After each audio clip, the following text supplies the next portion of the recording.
The slides and handouts are available on our website, or you can scan the QR code here on the screen. And so you can have the handouts and the slides to follow along for our learning. The third area of UDL is action and expression, and that involves our physical action, expression of communication, as well as executive functioning. Physical action. We want to provide physical materials that all users can interact with and learn with. We want to get beyond just the pencil and paper. Things like sculpting and painting and writing in the air and using digital. All these different things can help people to be able to have a physical action that they can do. Other forms of physical action adaptations that we can provide are our voice to text, voice to speech, single switches, keyboards, adapted keyboards, joysticks. The list can go on and on. PECs, which is the Picture Exchange Communication System, which are icons that people can use to communicate with. Another area of action and expression is expression and communication. We want to provide accessible ways to interact and express our learning. So we want to provide assistive technology, and our phones and iPads and computers can do that so well nowadays with Google apps and different apps on our phones.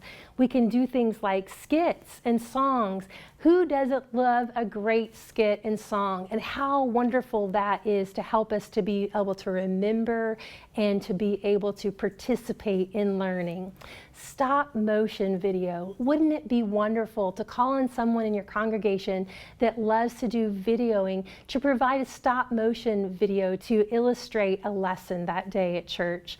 And that involves all the different gifts in the church. That's a wonderful thing about UDL. It actually encourages us to seek help and to use the gifts of others. Don't try to do this all on your own. Ask for help and use everyone's gifts to make learning exciting and multisensory and fun and memorable.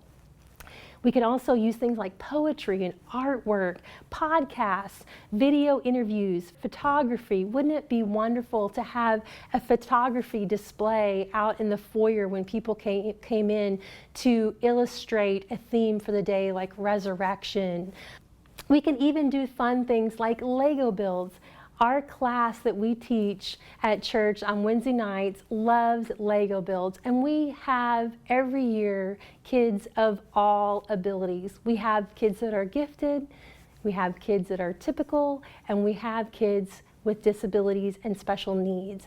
And you know what? With UDL, we can provide a lesson that includes everyone's gifts and everyone's strengths and allows them to learn, and we can support their weaknesses. So this is a picture of our class one Wednesday night around Easter when we were talking about the walk to the cross, and they built things like Golgotha out of Legos and the Mount of Olives and the Garden of Gethsemane. And these kids absolutely loved it, and they could remember the different places that Jesus stopped on the way towards his crucifixion. Another thing that's important in action and expression is executive function. And it's important to know executive function is how we execute something, how we do something, the planning, the organizing, the initiation that takes. And it's also really important to know that our prefrontal lobe, where our executive function is not fully developed until we're 25. So we have to have a lot of grace and help and supports and scaffolding in place. So we want to provide checklists and planners and schedules and calendars to help support people's executive function. We also want to help people set learning goals and create strategies. We can create opportunities for collaboration, which are so wonderful in helping people feel like they belong in the church. The brain breaks and games as a part of our learning are a wonderful way to build belonging and collaboration of learning. Knock, knock. Who's there? Eggs. Eggs who? Excuse me, could you please open this door? Knock, knock. Who's there? Hal. Hal who? How will you know unless you open this door? Knock, knock. Who's there? Candace. Candace who? Candace, door open or what? So this is just a little example of another UDL engagement, which I've tried to sprinkle throughout all these different aspects of UDL. And this is one example of just a quick and easy way we could engage our audience and prepare them for learning. One night when we were teaching our 4th and 5th graders, things were a little crazy and we could tell the kids were not really in the lesson. So we just scrapped the lesson and we decided to do Revelations 3:20 as a skit. Behold, I stand at the door and knock. If anyone hears my voice and opens the door, I will come to him and eat with him, and he with me. Revelations 3:20. So we all took turns having a party inside, took turns having Jesus stand at the door and knock and ask to come in. And that night was such an effective time of learning about the gospel. And we were able to present the plan of salvation clearly, that Jesus wants to come in and be with us and be in our lives and be in our hearts. And the kids all got it. They all understood what it meant for Jesus to want to be a part of their life. And it was very powerful. Another thing you could do in that lesson for action and expression is to do something like door knockers. So we kind of have a door theme going here. And so I just made this one out of a greeting card, some old greeting cards, and we could hang these on a friend's door that maybe missed church because they were sick, or a friend that we wanted to invite to church. But that's just another fun way that we could incorporate some action and expression into this lesson. So I intentionally wanted to model this simple lesson for you because I know universal design for learning can seem overwhelming, and we want to just start one step at a time, gradually getting into some of these ideas, incorporating more and more of them. But it doesn't have to be complicated. It can be very simple, like a knock-knock joke or a simple craft, something that's going to engage our learners and help them to remember what they learned and then act and apply that learning.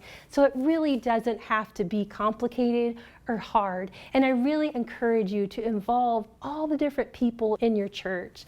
Use their gifts, use their strengths, help shore up those weaknesses, and everyone get involved participating in universal design for learning. It's design time. You did it. You learned all about universal design for learning. You know the assumptions and beliefs. You know the 3 principles of UDL. And now I hope you will take this time to design your own gospel lesson using UDL. Remember, we want to think about how learners will engage with the lesson, think about how information is presented to the learners, and think about how those learners can express and act on what they know. So I want to think again about what is the goal. So our goal is to get people to Jesus, but we also want to help them to grow and mature in their faith by becoming purposeful and motivated, resourceful and knowledgeable, and strategic and goal-directed. So we also want to think about those goals past salvation to help people to mature and grow in their faith as well. So as we're thinking about universal design for learning and how we are to be fishers of men, I came across this article by Ron Boggs about fishing. It's called Controlling Variables, My Nutcase OCD Issues That Help Me Catch More Big Fish. And I found this article so interesting because he literally identified over 20 different variables about fishing and all the different aspects of fishing and the barriers he had to overcome and the variables he had to think of. For example, here's just a few. the noise, the color of the bait, the position of the pole, the speed of reeling in, the line type, the quality gear, the hooks, the food resources, the current speed of the water temperature, water clarity, the lighting, the casting, the barometric pressure, all of these things. And the list kept going on and on and on. And I got to thinking, if a fisherman can go to that much trouble to think about all these different variables to be able to reach his goal of catching that next fish, how important it is for us when we're fishers of men to think of all the different variables and how to remove those barriers. And this is a quote from the end of the article. Controlling variables is well worth the effort because the alternative is losing a fish. Don't know about you, but losing fish is not something I'm willing to accept. That quote really gave me goosebumps because losing fish, I think, is something that none of us are willing to accept. And when I really look at the Bible about how Jesus was fishing and taught us to fish, I think he taught us with a net, using a big net. I think we need to cast a wide net to include everyone in the margins when we're teaching about Jesus. This is Charlotte. I'm your friendly OT, and I love to help people learn about Jesus. So if you need any help learning about UDL or the principles or how to apply those principles in your church, please contact me. I'd be glad to help.